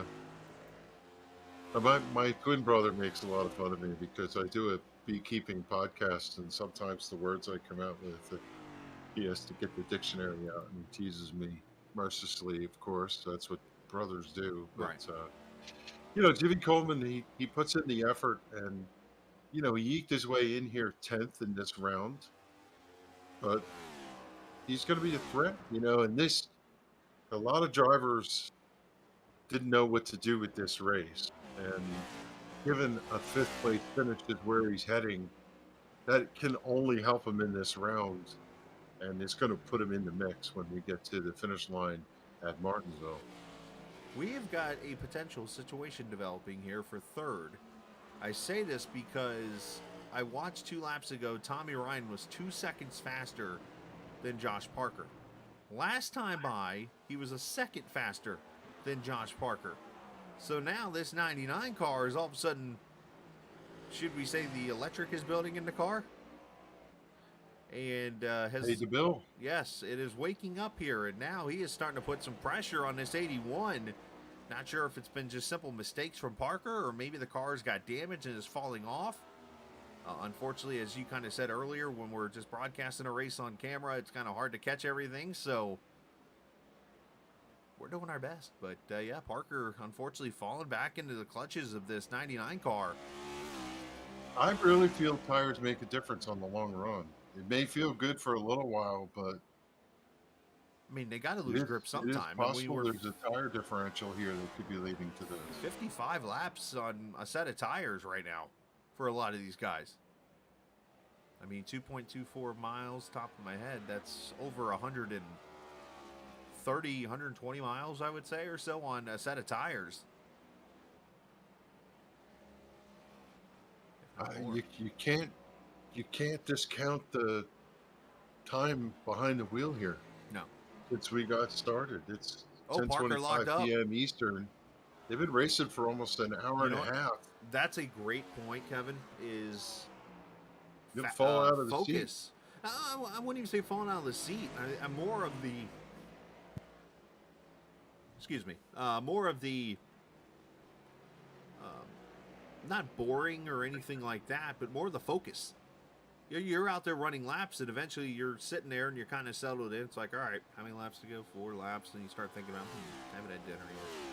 Oh, I gotta go to work tomorrow. What am I gonna do? Oh, I gotta pay this bill. And like, this is stuff that's happened to me. Or it's like, okay, my wife and daughter. That's the famous Billy Joel story. When he's singing one of his songs, he talks about, I won't ruin it for everybody, but he basically says, while I'm singing that song, I'm thinking, well, I'm going to make beef stew tomorrow, and I need carrots. He made that joke, and I just kind of laughed. No, like, it's a funny joke, but it's so. I'm going to need some carrots and some celery. You can't forget the bay leaf. Right. Oh, yeah, okay, we're in the bridge. I mean, there's times I'm watching the race, or not broadcast the race, but like racing a long distance race or something, and we're in a long green flag run, and maybe my in-laws live about an hour away from here, and sometimes my wife and daughter will stay over there and kind of pet sit if they're out of town or whatever, and I'll be sitting there racing, and sometimes I'll be like, all right, I hope my 3-year-old's behaving, and kind of lose my focus to the race or that kind of thing. It's so easy to do, and I think that's something I'm actually going to bring up to the drivers when we do this interview, because 60 laps is no slouch of a race here. They're going. Yeah, technical corners, not like a left and a left. No. And then a left and a left. I mean, they're running about 200 kilometers, I think. There's another dynamic to talk about, Chris, in that sometimes you're chasing someone and you just kind of get in that rhythm of following their line. And other times you're out there by yourself and you somewhat lose where you are on the racetrack. It's easy to do. And you miss a corner, and then you have to, snap yourself back into it. You know where that happened to me at? And I hate to say this. This is embarrassing. Le Mans. We had gone 18 hours at Le Mans. And this just happened a couple weeks ago. And I lost track of... I was riding behind a car, and I just lost track for a split second where we were. And we came up on one of the chicanes on the long straightaway. And first thing I saw when I got my focus back was the 100 mark. And I'm like, oh no. Because I knew, like, there's no... So I literally go flying through the corner. I thankfully missed the inside wall, and I smashed into the outside wall and destroyed our race. Yeah. And I have not ran a lap in an endurance car since. And because, one, it was embarrassing. Two, the team that we were with we did 18 hours of almost flawless racing. And for me to make a mistake like that and bury the car into the barrel was embarrassing. But it's a great reminder as you say that, yeah, I mean, Daniel's got 2 laps to go, but any moment he could get distracted or anything could happen, and he just goes off course and smashes the wall down. Yeah, but, you know, as you watch him run this lap, I'm riding with him. Exact same pattern for the first drop. Just every way he attacks the corner, big sweep out there, just about brushes the right side wall, uses every inch of the racetrack here, right down on the bottom, runs as hard as he can. He's not eased up into this chicane. Left side wheels are going to go off that blue barrier, bounces the car in here, right to the edge of the wall, maybe even brushes it sometimes. There's no let up in this, and it just amazes me how technical he can be at this racetrack. Some of us have a hard time walking. If you have a kitchen right now, as the white flag comes out, if you have a kitchen right now that has something you can walk around, if it's like into the living room or something like that, or if you just have an island stove or whatever, walk around it 10 times and let me know how many times you walk the same exact path all 10 times. Did you just go wide there? There's my example right there. You're not going to do it. Yeah. That's my example. And for him to do this for 60 laps, pretty much lead every lap of this race, lap the field, he's lapped up to 8th place twice. I mean, that's the kind of race he's had here. And what a dominant effort it has been for the driver of the 39 as he goes into the first chicane here for the final time. He could probably... Tense moment through there just a moment ago for the 99 of Ryan. The 12 got sideways in front of him, and he was able to clear it as he comes off of turn 4. This is the 24th race on the season. This is the 10th win of the season for Daniel Faulkingham. He dominates the Roval and puts a statement on this championship round with the win. As David Comstock, you know, how much I want to say right here as he comes to the checkered flag that he loses by, what, about 10, 15 seconds that was, but there's also a lap there too. Right now, everybody else is just, let me get through this lap, maybe running a little gingerly if I have nobody in the rearview mirror. One of my pet peeves right here. Screw things up as the 81 rolls across. Yep. One of my pet peeves on this on any road course is when the admins or whatever start talking like, all right, great race. It's like, hold on, I'm still over here like in turn 3. Wait a minute. Yeah. Can I finish and say focus, please? You know, we haven't talked much about the 18 of Blazer, but he had a decent night tonight too. Just a great ride. Ended up finishing 6th here. Yep, going to come across the line. And Brian Macklin, so just a couple cars left to finish. So who's going to be the one that just goes straight through the bus stop here? That would be me right now. I would just, oh, here goes Macklin. I would be the guy that's like, all right, I'm just going to go straight into the quad oval and just cross the line here. Might give you the fastest lap of the race, see the Daniel Faulkingham jump that we saw earlier. You know, that would be an interesting celebration if he pulled this off. One of my favorite kind of burnouts he just pulled off, the whole spin around, and as your car's still got the momentum going backwards, it's going forward. He's doing burnouts here, and here comes the 14. Yeah, let Joey go on by. Turn Poor guy. 4. But no, what an effort. What a race it was for Daniel. Great job on his part as he goes to victory lane, the 10th win of this season. By far the all-time winningest driver in this series. Obviously multiple championships. And he has earned the right to be one of the best, potentially. I mean, I've only been around for a couple seasons now here for this league, but could probably be easily up there at the top of some of the best drivers in this league's history. And when I say that, I mean, I've looked at the standings of some of the drivers that have made starts here, and there are NASCAR drivers in here that have run in this series. So, obviously, a great... there goes the motor. And, yeah, so... Great job on his part. Great job on everybody's part to get through this race. Let's take a look at the final results here. As Daniel wins it is 1 through 8, all playoff drivers. Wins it by a complete lap over David Comstock, Josh Parker 3rd, Tommy Ryan 4th, Jimmy Coleman 5th, Bentley Glazier 6th, Brian Macklin, Mike Kelly finishes 8th, Scott Stenzel, the best of the rest, we'll say, finishes 9th, Joey Jatina 10th, Randy Yoakum 11th, Ron Holyfield 12th, Elliot Henderson, Brian Wortman, Scott Simley, Glenn Campbell, Mons, Daly, just running through the rest of the field here real quick, Tyler Dalton, Andrew Teft, and Doug Sigmund ran 2 qualifying laps and is on his way to the smoke pit there in Kannapolis probably to get some food. Little barbecue. The best barbecue I think I've ever had. I still will argue this day is right there in Concord there at that place. And that's coming from a guy that worked at a barbecue place for 5 years. Anyways, let's talk some drivers, shall we? Finishers in this race. We'll talk to Josh Parker, who finishes in the third position first. Third position first. There's my English again. Third position. That was almost the equivalent. What I just said is the equivalent of first guy that got third. Right. Well, but that was almost the equivalent of me saying, yeah, he won third place. No, finishing third, he didn't win anything. That's one of my. I will argue that all day long when somebody's like, my son won 4th place. Your son didn't win anything. You finished 4th. Anyways, Josh Parker joins us. Welcome to a 5-second rant there of mine.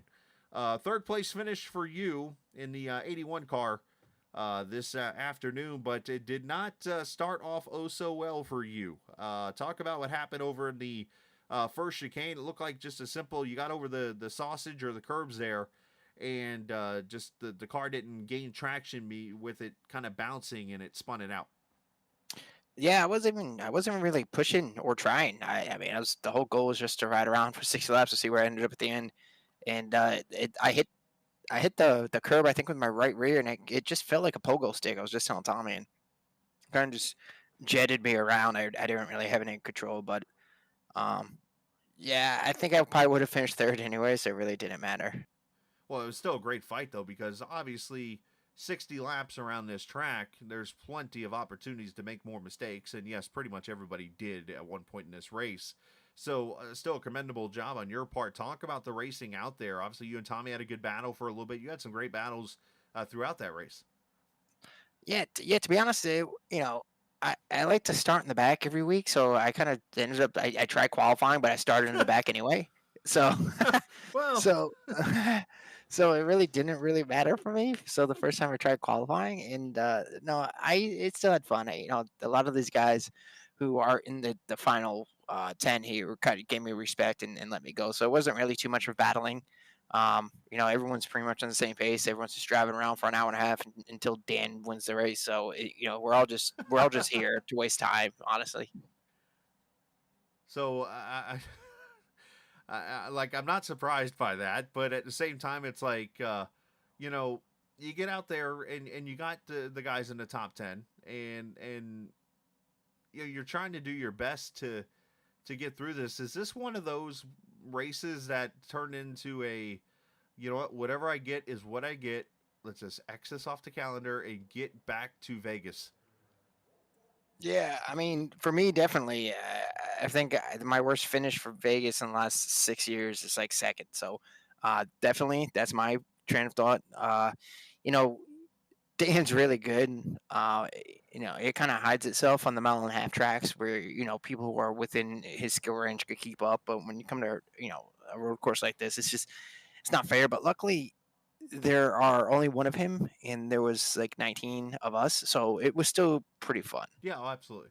No, it was still great racing on everyone's part. We saw plenty of passes and plenty of great battles and plenty of things to talk about. And still a great job on your part and your chance to send some shout outs to whoever you like to.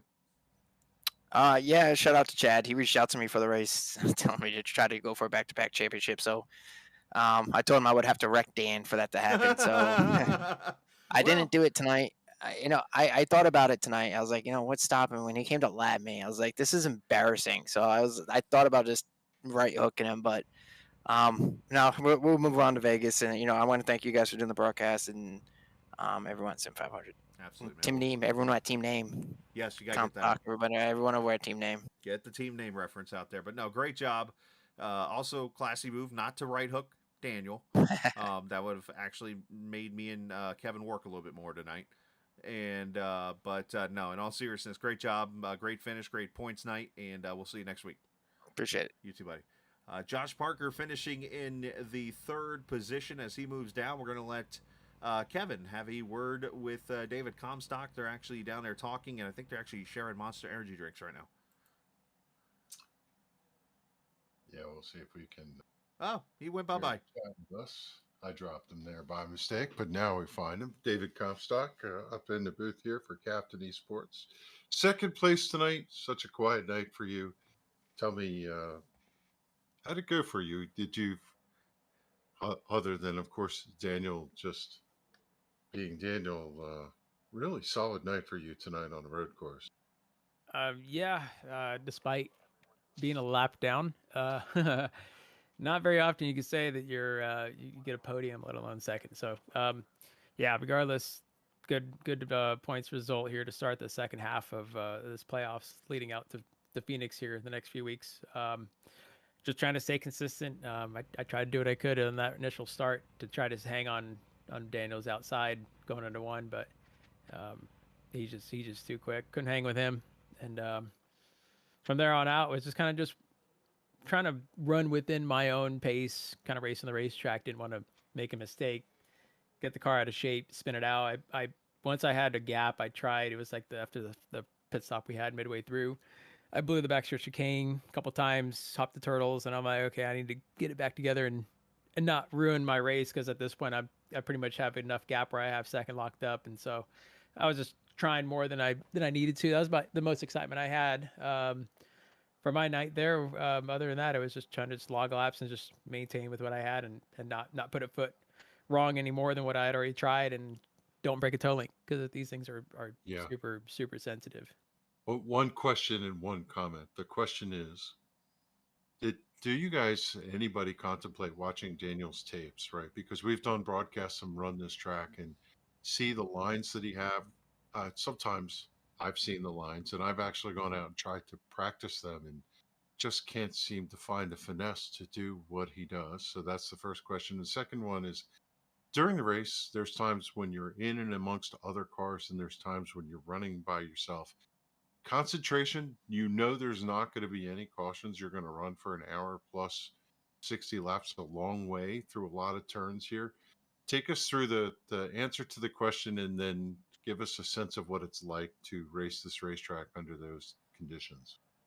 Yeah, watching Daniel, yeah, of course, we all, we pretty much, whenever he's quick, especially extremely quick at a place like here, we go back and watch. I mean, Byron's quick as well. Those are probably the 2 best guys, I'd say, right now in our league on road courses to go and watch. Of course, you can go and run to mimic their line, like you're saying, but it's all inputs, little things, how they're trail braking, how they're feathering into the gas, either into the corner, out of the corner, how their approach is, getting on the throttle off the corner, whether if they're hanging in the gas at all any through some of the corners or not.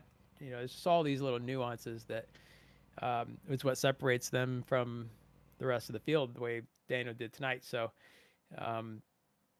yeah, of course, you try to lean off of him, kind of get little snippets here and there. He's going to, release whatever he wants to give. He's obviously not going to give away every little secret and trick in the book, regardless of the fact that, a few years ago I was kicking his ass and I was helping him out. But, tables have turned and now he's the one doing it. But as far as racing the track and everything, and you get to the point where you're by yourself, yeah, you kind of get into this, you almost get into this muscle memory, but you have to kind of reality check yourself every now and then and remind where you're at on the track. Because there's been some instances where I'm slacking, I'm not hitting the times I want to hit, and I'm letting Tommy or Josh close up to me and getting too close than what I want. So then I got to pick it back up. I got to start refocusing again. You can get a little bit lost in the fog sometimes, at least for me. And it's just trying to stay focused here and there and just keeping everything in check and try not to do anything different than what you're doing, as opposed to like if you're trying to just kind of cruise and conserve, don't cruise and conserve too much, because you could do something that's out of what you're comfortably doing that's still comfortably quick and get yourself into a mistake. You overdriving a corner, slowing down too much and hitting the curb too hard, and it curb hops in the way these cars are. Like the whole thing pogos it like as if the car turns into with square tires and saw the whole that a thing couple skates times across the tonight, track. yeah. Guys will spin out. So it's just, just pretty much just kind of just reality check yourself, slap yourself to the face if you need to, whatever you got to do to keep yourself like focused. Yeah, really insightful on that. And anybody that's put some laps in the sim knows exactly what you talked about, the way you articulated it. Really, really well said. So, Thanks. second place, good night. What you could have asked for. Heading into Vegas next week, gotta be happy with tonight's results. So you want to give a shout out to anybody or say hello? Yeah. Thanks to all my teammates, team name, podium top 3 between Faulkingham, congrats on the win for him, and Josh Parker. And then everybody else. Byron Daly, unfortunately, he had that first lap spin, and I think he got taken out with I think it was Simley, who I heard he looked like he broke on the apron, and I guess they collided at some point on the track when he was broken, couldn't make a corner or something. That was unfortunate with him. And then Kevin Brown, Chad Coleman, I think they bitched out tonight for the road course race. They didn't want to run it. But anyways, thanks to all my teammates. Thanks to you guys for broadcasting. Thanks to Sim500 and League, the admins, NC811, Call Before You Dig for sponsoring us on Monday nights. And thanks to Monster Energy. There you go. Second place finish tonight for David Comstock. Great job tonight, David, in comparison to the rest of the field, and even keeping pace with Daniel for a good time. And we'll see you next week in Vegas. All right. Appreciate it. Thanks. Call it the LMP2 class tonight of the race this afternoon here at Charlotte. David Comstock wins that class. Just don't know how to even. I totally understand it. You don't how dominating the performance was. It was pretty good as Daniel Faulkingham gets up here for his 10th win of the season and kicks off the playoffs with a literal bang here at the virtual Charlotte Roval. Daniel, great job, congratulations. This question came to me towards the end of the race, and Kevin kind of brought it up too, and I got to ask this question to you. 60 laps into a race, you are nailing your mark after mark after mark after mark. And, I challenged the viewers and even anybody if you have an island in the kitchen, or if you have like 2 connecting areas that connect to like the kitchen or a bedroom or whatever, to walk like 10 to 20 laps around there and hit your marks the same exact way. For the most part, you did that tonight in a dominant effort, but how hard is it to perform that kind of thing, especially when you have a lead like you have right now in this race? Yeah, just pretty much with the way this car is, I think it's fairly easy to drive just because the way the tires work. I explained this at Watkins Glen, just the way the tires are, you don't lose any grip. Right. Unless you could really overdo it, because these tires just get better and better. Like, they don't wear off. The tires just get warmer. They get an optimal window, and they just get faster. So, I just had the confidence in the car, and I had the confidence in myself, like the way I could bounce off the curbs a certain way. Because I know I said earlier, like before the race, where it's kind of hard to bounce off the curbs, but if you do them a certain way, you can just fly. So I was able to do that just fine, and yeah, I just had the pace in the car where I felt really, really good. So. Yeah, I'm very proud of that. I think it's the first time I've lapped the entire field. I actually did that in 2020 in another league in Sim500 where we ran some sort of another Cup Series where I lapped the whole field here. So it was good to do it on Premier Series, and yeah, 10th win of the year, second straight season with 10 or more wins. My most is 11, so hopefully we can break that record. But yeah, well, like I said, good start to the championship round. This is what we need. I knew coming in the Roval was going to be my best opportunity to gain points, since we all started square. So this was a great start, and yeah, hopefully we just got to knock off 4 more races and hoist the trophy when it's all said and done. Well, as you mentioned, obviously you're pretty happy with the effort there, as you can hear the happiness in your voice. But need I dare ask this question of saying, are you happy with the margin of victory, or did you expect more? Well, I mean, I knew with the early pace, I felt pretty good, but I also didn't think I was going to lap the field like that. So, very proud of that. But, yeah, just, I will say I was satisfied with my performance. I Okay. just feel like early on in the race, I definitely felt like I could have gone a little faster, but like at the start of the race, the tires were still cold. We were still trying to build up temperature, and I really wasn't sure like how the car was going to react to the curbs either. So, as soon after the pit stop, I started taking more risks with the curbs, and I knew how to like hit the curbs a certain way where I could gain a lot of time, like even a few tenths to half a second. If I would have done that earlier in the race with the confidence in the car, I probably could have been a little bit faster, or I could have had more confidence at the beginning. I could have had more lap time, but at the end of the day, I just need to bring the car home in one piece, and we did, and parked her in victory lane. And like I said, we gained that I needed to, and that's all I can ask for. So I'm very sorry if my mic's cutting in and out, because it's like if I'm cutting out, I'm sorry. Just like my headset's all messing up with me, so I don't know what that's all about. But yeah. So worst thing he has going on for him right now is his microphone. So nothing. I guess that's something you can't really complain about too much. But no, it was a great effort. It was fantastic to watch. And you kind of mentioned the curves, and you're kind of the one person to ask some of the issues we saw on the track in the bus stops was cars, because this car's so rigid. The car just literally bounces off these curves, instead of where it used to be the tire would kind of go down, grip the track, even though the car itself is still in the air. This car literally goes with the tire up and down. How tough was it to get back to the throttle with that? Because sometimes you would have the tire not even completely on the ground. Yeah, I don't know if you caught me a few times, especially coming out the last corner, going to the start finish line, or even out of the backstretch chicane. Like there's a way I would hit the curb a certain way, but then the front end it would be just like bounce, bounce, bounce. And as I try to lay the throttle, I'm only driving on two tires, so I get like a little wheel spin. I just put all the pressure on one rear tire, mainly sometimes the left rear tire is the most times. Like it would try to like set me sideways, and you know how hard it is to catch these cars when they're sideways, but thankfully, with how much grip the tires had, I was able to just drive out of it just fine. It only cost me a little bit of time, but definitely, it definitely was on my nerves there, especially at the beginning, because with how cold the tires were, it would be easy to spin out on the first lap. Like it was so slippery on the first lap, I was afraid to hit the curbs there. But as soon as we got a lot of temp in the tires, got in that tire window, I just felt more comfortable. But yeah, just hitting those curves the wrong way, and you're just on two tires, it's very easy to wreck. So thankfully, I didn't do that. The only really issue I had was just tapping the wall a few times, just afraid I was going to break toe link. But yeah, thankfully, we didn't have too many issues with that. Well, great job tonight getting that 10th win of the season, getting the points lead to kick off this second round, and on your way to that championship you've been wanting to grab. Send some shout-outs whoever you like to. Yeah, just got to thank January 31st, First Red Bailoff 207, SRD Setups, Sim Racing Development for all they do, for all their support. Got to thank Joey who runs the show, everyone, all the admins, everyone who races each every week. Got to thank NC811 for all they do for the series. I actually got to do a podcast with them just last week, so can't wait to listen to that again. But appreciate all they do for the series.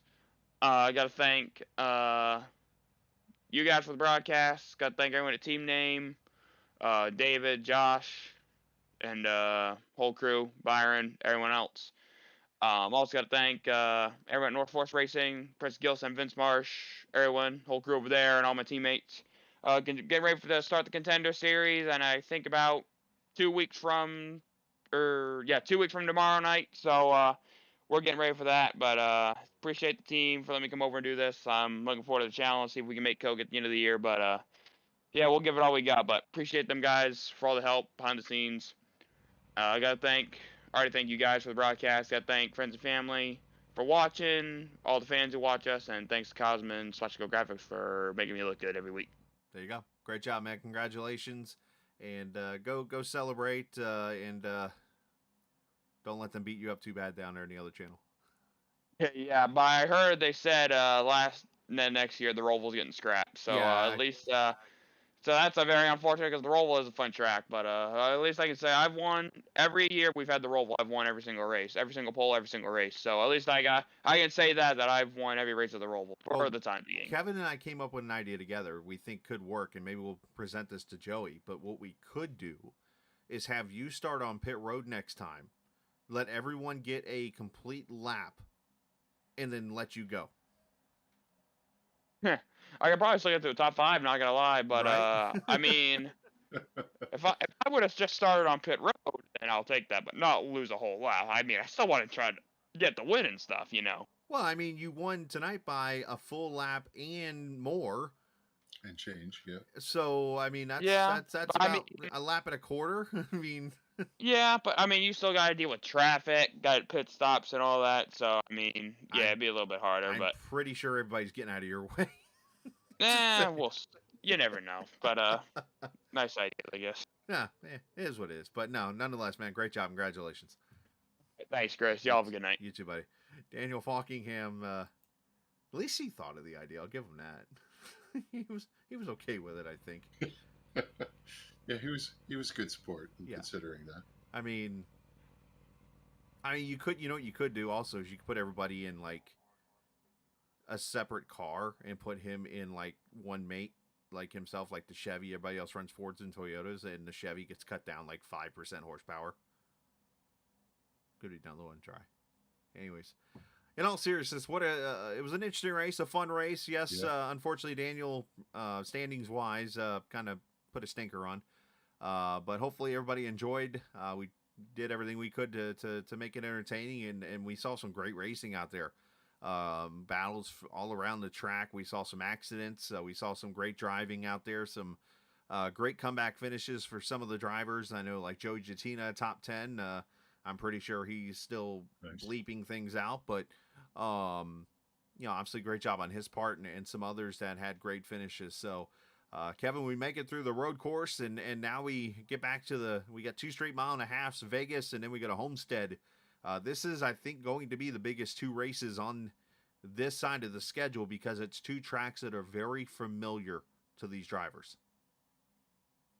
I think about the years in the past. We've been here before, and everybody was ready to write the check to the 39 Lobster car, and that's not how the game gets played sometimes. No. So you got to watch it all the way to that final lap at the end of the season to see who's actually going to come away with the championship. As dominant as Daniel has been, it doesn't mean he's going to carry the big check out of Phoenix. No. So got to come back next week. It's going to be interesting. I like the gauntlet that was thrown down there. When these guys talk about their consistent finishes, we heard Josh Parker say it. Josh Parker's no slouch when it comes to these final 3 races.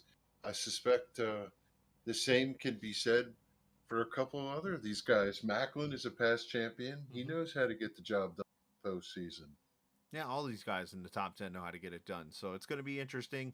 Daniel got the kickoff there, but Comstock, David himself, Josh Parker, Tommy Ryan, all those guys. The great thing about this isn't one of those, the more you do, the more points you collect. There's a certain limit of points you can get in each week. So no matter what, Daniel won by, a lap and a quarter or whatever, but he still only got a certain amount of points. So, that's going to make this interesting also. But Kevin, appreciate you joining us again tonight, and we look forward to heading out to Sin City and having some fun out there. Yeah. Push the chips all in. It's going to be a fun one in Vegas. It is. It's going to be a lot of fun. Big shout out to North Carolina 811.org, of course, for sponsoring the series. No matter what state you're in, make sure you call 811 before you dig.